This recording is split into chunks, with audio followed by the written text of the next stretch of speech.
joining the CBC.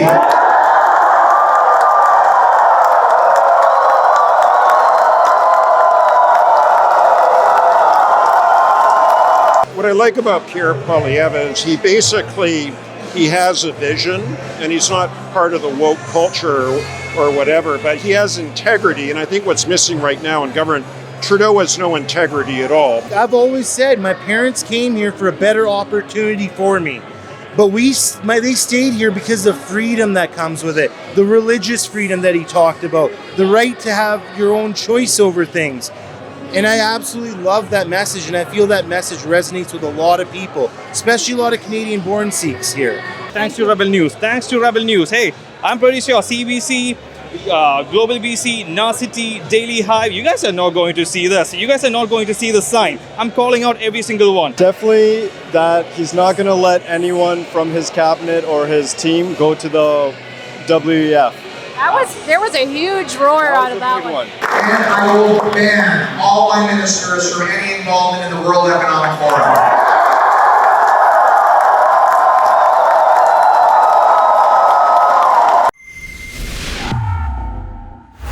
Drea Humphrey here with Rebel News. I'm inside of the Italian Cultural Center in Vancouver because MP Pierre Poilievre, CPC leadership hopeful, is behind me meeting and greeting people after his speech. Apparently this is one of 80 meet and greets he will do. He says Vancouver is the last of the larger meets until the end of the race, which is near.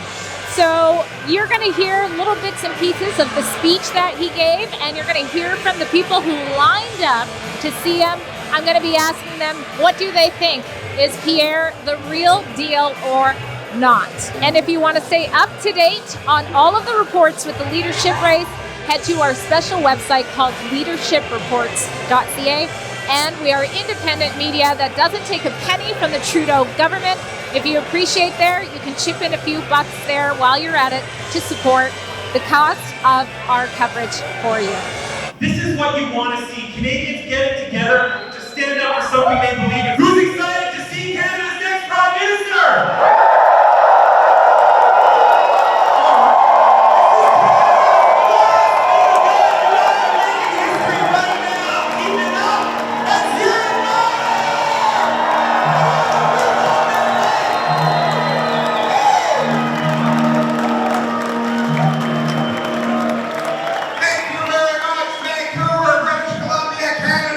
Has everyone in this room voted already?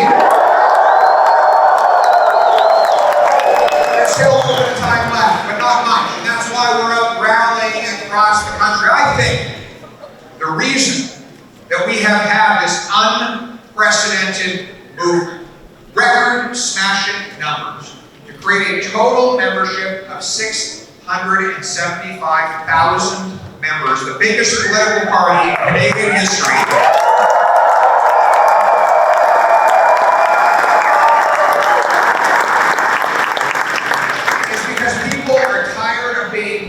By big bossy government.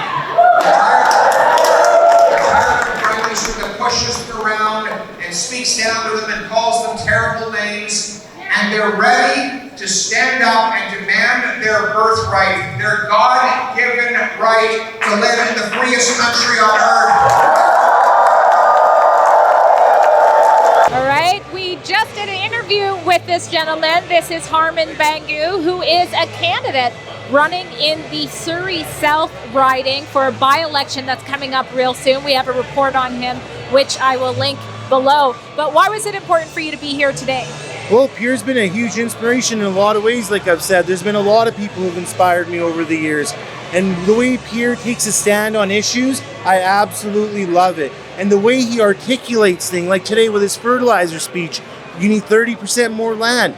And these are the hypocrisies that I've been actually pointing out in Surrey South when I'm door knocking, that when you have to have 30% more land to produce the food, you're going to be spending a lot more fuel on that, which is emissions.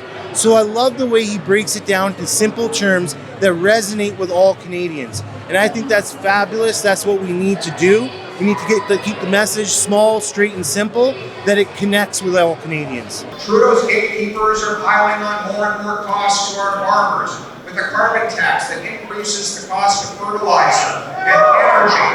And then he wants to increase the carbon tax by 200%. You know, this carbon tax, they applied it to this tomato farmer in my ride, his greenhouse, and they wanted to tax him on the CO2 that he releases into the greenhouse, even though it's absorbed by the plant life. Apparently, Justin missed that day in science class, right?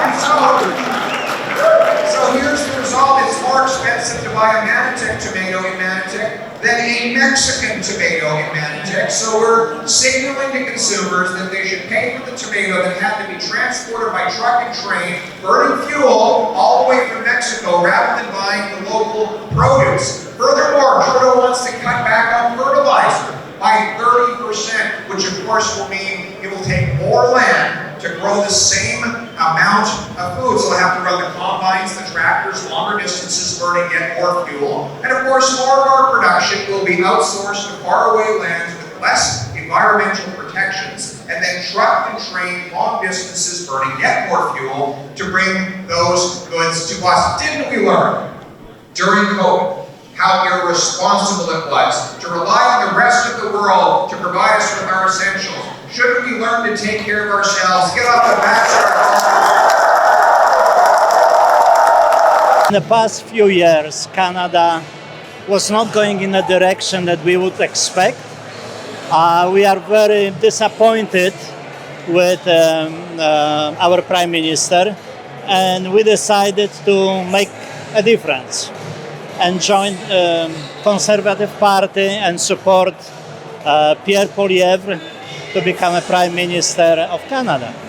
So what do you think? Did you guys get the vibe that he's the real deal or what? Oh, absolutely, yeah, he's for real.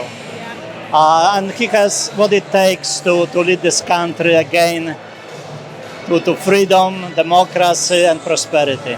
The age-old rule that politicians need legal limits on their spending. You have been pinching your pennies long enough. It's time for politicians to pinch their pennies too.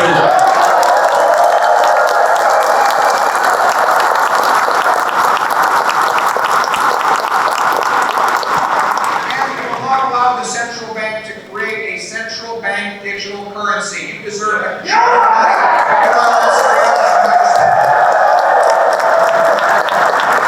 of creating more cash, why don't we create more of what cash buys? Build more houses, grow more food, and produce more energy right here in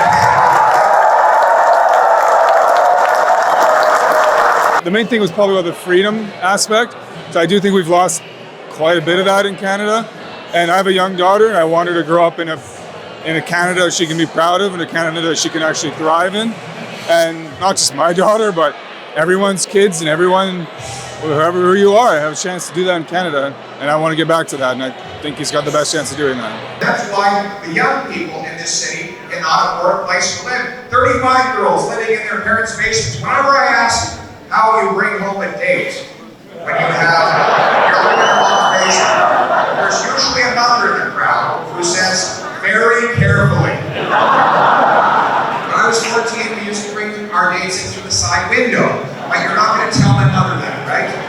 But truthfully, how is it that you start a life, raise a family, build home equity, have collateral or credit history if you can't afford a home? What I like about Pierre Poilievre is he has a vision, and he's not part of the woke culture or whatever, but he has integrity. And I think what's missing right now in government, Trudeau has no integrity at all. Basically, everything he does is about, policies to buy votes.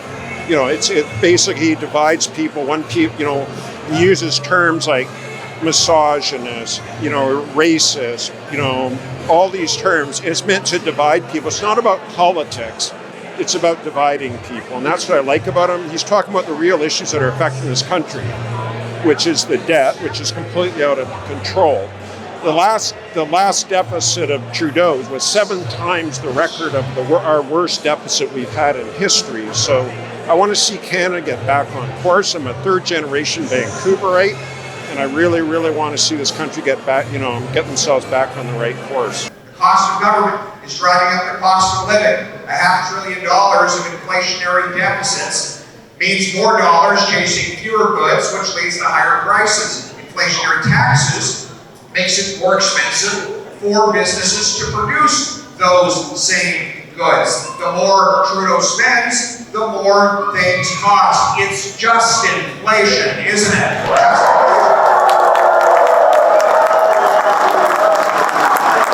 I just see a lot of people in pain, struggling with the vaccination status, treated unfairly. So it's important to vote for the right person, vote for a leader that's going to stand up for the little guy. What was your favorite nugget that he said today? The thing that stuck out to you the most? Definitely that he's not going to let anyone from his cabinet or his team go to the WEF. There was a huge roar out of that one. And I will ban all my ministers from any involvement in the World Economic Forum.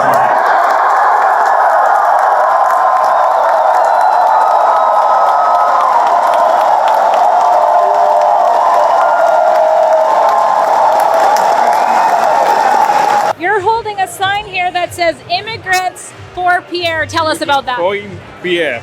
Hi, my name is Jason Joy. Me and my wife, we live in New Westminster, BC, a heartland of NDP. By the way, public warning that Jagmeet Singh, your time is running out.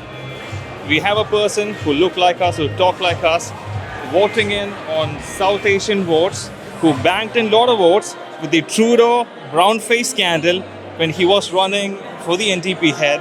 He cashed in a lot of votes, but hey, tricks not working. My friends, my family, every single one who voted for NDP, they are rooting for Pierre. Hey, the sign speaks for my friends, my family who got ripped up by the empty promises and the race card that Jagmeet Singh and his brother and the entire party ran for the past couple of years. I've always said my parents came here for a better opportunity for me.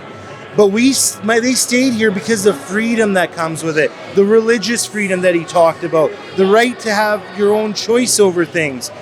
And I absolutely love that message, and I feel that message resonates with a lot of people, especially a lot of Canadian-born Sikhs here. The woke warriors. Any wokesters in the room? No wokesters here. You know what the woke movement is really about? It's about dividing people.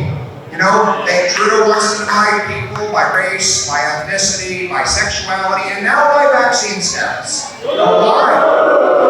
Why does he want to do that? Because he believes if you're afraid of your neighbor, your trucker, your co-worker, well, then you'll turn to him and offer him more power and control over your life to protect you from your fellow citizen. And so he introduces a bill like C-11, which would give gatekeepers at CRTC the control over what appears in your newsfeed or your YouTube screen, and allow those bureaucrats to dictate the public debate in this country, obviously shutting out your voice and the voice of countless other people. We'll get rid of the $35 billion infrastructure bank that does nothing but pay bonuses to executives and protect profits of multinationals while it hasn't completed a single project in 5 years. That's a perfect opportunity to save some money. I'm going to axe the $35 billion infrastructure bank.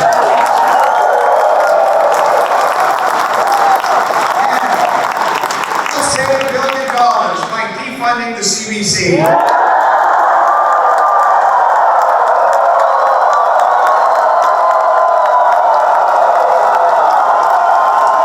First one is defund the CBC, because to me the CBC is nothing more than a propaganda arm of the liberal government. The other thing is World Economic Forum. A lot of the agenda right now is being driven by Klaus Schwab and the Economic Forum.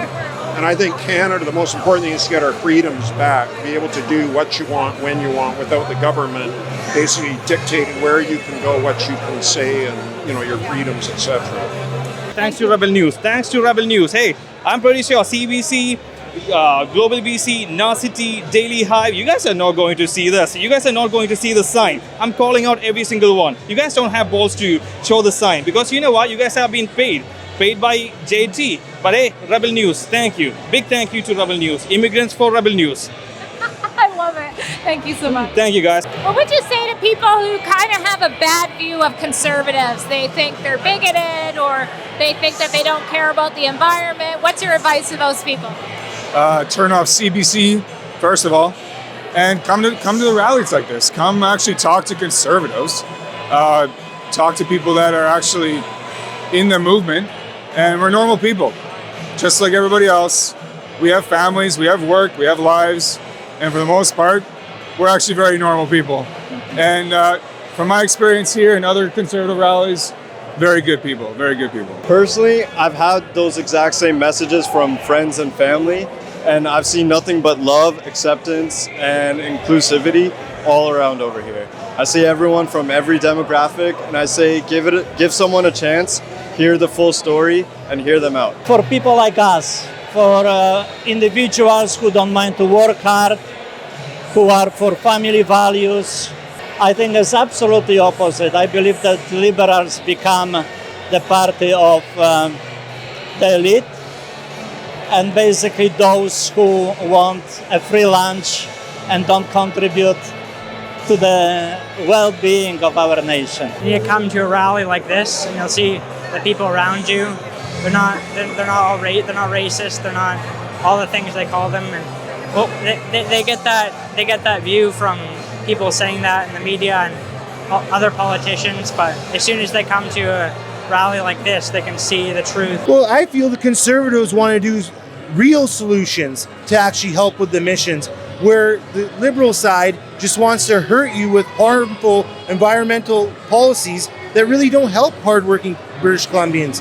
Like, I have young kids, I take them to sports, I have to go from Surrey to Langley to Abbotsford, Chilliwack, Vancouver. I'm paying a carbon tax every step of the way. It's getting harder when I'm knocking at the doors. People are telling me to get their kids to sports. It's not feasible anymore. It's unaffordable. Kids used to play 2 sports, they're playing 1. Some went from 3 to 1. So when I first landed in Canada, that was a liberal wave, and that was when the Stephen Harper government was stepping down, and then comes the beautiful golden Ken doll Justin Trudeau coming into the power. So that was the time for me. I was in the swing. I was like, oh, maybe liberals, but absolutely not. I regret the few months that I supported liberals.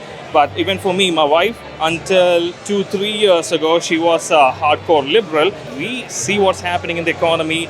We see what's happening with empty promises, and we see people who are kind of using advantage of the race card. No, that has to end. Immigrants, number of East Indians, number of Middle Eastern, number of Asians, number of Filipinos, number of Black Canadians. The number of non-white faces that I've been seeing in this political rallies, that's been over the roof. Would you like to continue getting reports you can trust on leadership races, including the federal Conservatives race? Then check out our special website dedicated to just that at leadershipreports.ca.